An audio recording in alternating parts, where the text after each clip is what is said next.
14 నుంచి 19 పరిపాలన చేసి మీరు దిగిపోయే నాటికి 3,90,247 కోట్లయింది. అంటే మీరు ఎంత అప్పు చేసినారు? 2,49,350 కోట్లు మీరు అప్పు చేయడం జరిగింది. మేము 2024 దిగిపోయేటప్పటికి 7,21,918 కోట్లయింది. అంటే 3,32,671 కోటి అప్పు చేయడం జరిగింది 2019 నుంచి 24. మీరు చేసిన శాతము మేము చేసిన శాతం అంటే సంవత్సరము మీరు ఏ శాతంలో చేసినారు, మేము ఏ శాతం అంటే మీరు 22.63% మీరు చేస్తే 13.57% మేము చేస్తే మీరు 22.5 మేము 13.5 మీకంటే ఎంత తక్కువ? అప్పు అప్పు అప్పు అసలు శ్రీలంక మీరు పెట్టిన ఫిగర్స్ కాదండి, బడ్జెట్ ఫిగర్స్ 10 లక్షల కోట్లను ఒకసారి, 12 లక్షల కోట్లను ఒకసారి, 14 లక్షల కోట్లు ఒకసారి, మట్కా నంబర్లం అది ఏది నోటుకు వస్తే అది. ఇప్పుడు ఎక్కడ పోయినారండి అందరూ? ఇంతమంది మేధావులు ఉన్నారే, మీరు పెట్టిన బడ్జెట్ బుక్లే కదా.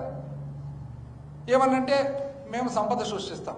అబ్బా ఎంత బ్రహ్మాండంగా సంపద సృష్టిస్తున్నా అండి. సంవత్సరం పాలన అయింది కదా, సంవత్సరం పాలన తర్వాత చూస్తే మీ సంపద సృష్టి రాష్ట్రానికి వచ్చిన పన్ను ఆదాయం లెక్కేస్తే 2023-24 మా చివరి సంవత్సరంలో రౌండ్ ఆఫ్ చేసి చెప్తే అంటే 85,922 కోట్లు, మేము రౌండ్ ఆఫ్ చేసి 86,000 కోట్లు అనుకుందాం.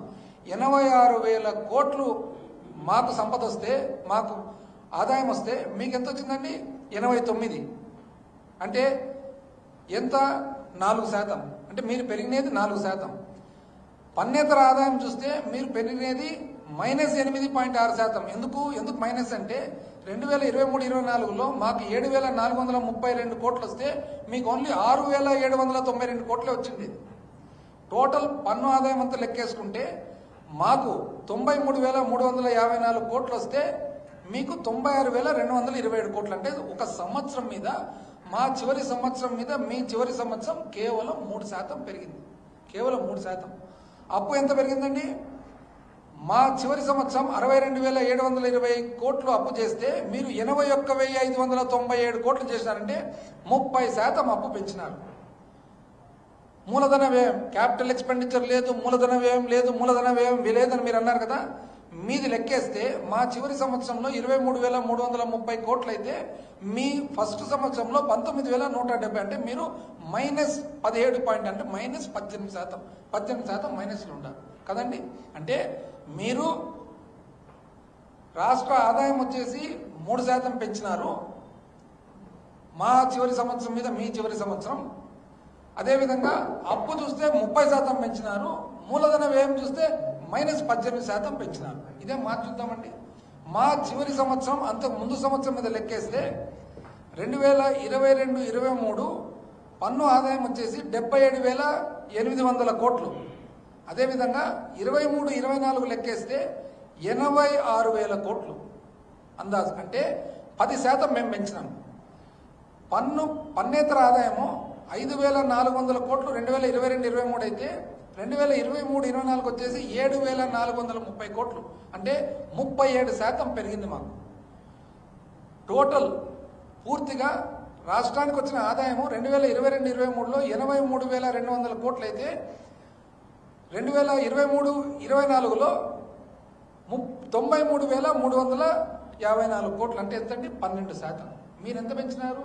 మీరు 3% పెంచినారు, మేము 12% పెంచినాం. మా చివరి సంవత్సరం 12% అంత ముందు సంవత్సరం మీద పెరిగితే మీరు పోయిన సంవత్సరం 3% పెంచినారు.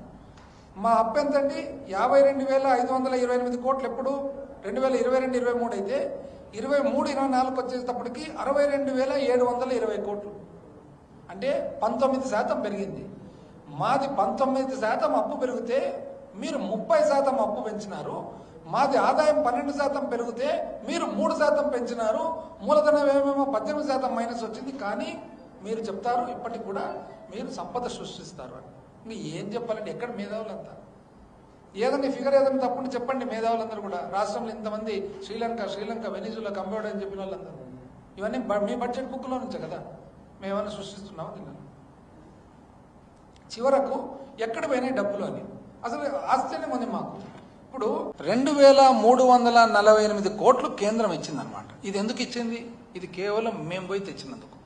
మేము పోయి ఎన్నికల ముందర అంతా రెడీ చేసి పెట్టి క్యాబినెట్ దగ్గర ఉంది, ఎన్నికలు అయిన తర్వాత అప్రూవల్ అయింది. తెచ్చినది మొత్తం మేమే. నేను మొత్తం డేట్లతో పాటు చెప్తాను. ఇప్పుడు 2348 కోట్లు వచ్చింది. 2348 కోట్లు వస్తే వీళ్ళు ఏం చేసినారు? అక్టోబర్ 9 వస్తే జనవరి 12, 2025 వరకు ఆ డబ్బులు ఒక ప్రత్యేకమైన అకౌంట్లో పెట్టమన్నారు. కేంద్రం ఏమనిందంటే మీరు వాడుకోకూడదు, ఇది కేవలం పోలవరంకే, ఇది మీరు ఒక ప్రత్యేకమైన సింగిల్ నోడల్ ఏజెన్సీ అంటారు దాన్ని, SNA అంటారు. అంటే ఒక ప్రత్యేకమైన అకౌంట్ ఓన్లీ ఆ పనికి మాత్రమే దాంట్లో పెట్టాలంటే వీళ్ళు ఏం చేసినారు? పెట్టకుండా వాడుకుంటే కేంద్ర జలవనరుల శాఖ జలశక్తి వాళ్ళు కోప్పడి చాలా కోపంగా ఉంటే అప్పుడు చివరకు ఎట్టకేలకు జనవరి 12, 2025 అంటే అక్టోబర్ నుంచి నవంబర్, డిసెంబర్, జనవరి ఇంచుమించు 3 నెలల తర్వాత అప్పుడు తీసుకొచ్చి అకౌంట్లో పెడతారు. అయిపోయింది. రెండో విడత ఎప్పుడు వచ్చింది? మార్చి 12 వచ్చింది. మార్చి 12, 2025లో రెండో విడత ఎంత? 2705 కోట్లు. 2705 కోట్లు వస్తే ఇంతవరకు కూడా అందులో 505 కోట్లు ఇంతవరకు వాడలే, SNAలో పెట్టలే, ఇతర ఖర్చులకు వాడుకున్నారు. అంటే ఇప్పుడు దాన్ని తల్లికి వందనానికి వాడుకున్నట్లే కదా లెక్క, అంతే కదా. ఇప్పుడు పోలవరం డబ్బులు వచ్చినాయి, పోలవరం డబ్బులు మీరు పోలవరానికి వాడలే, బ్యాంకులో లేదు, ఎక్కడ ఉన్నట్లది?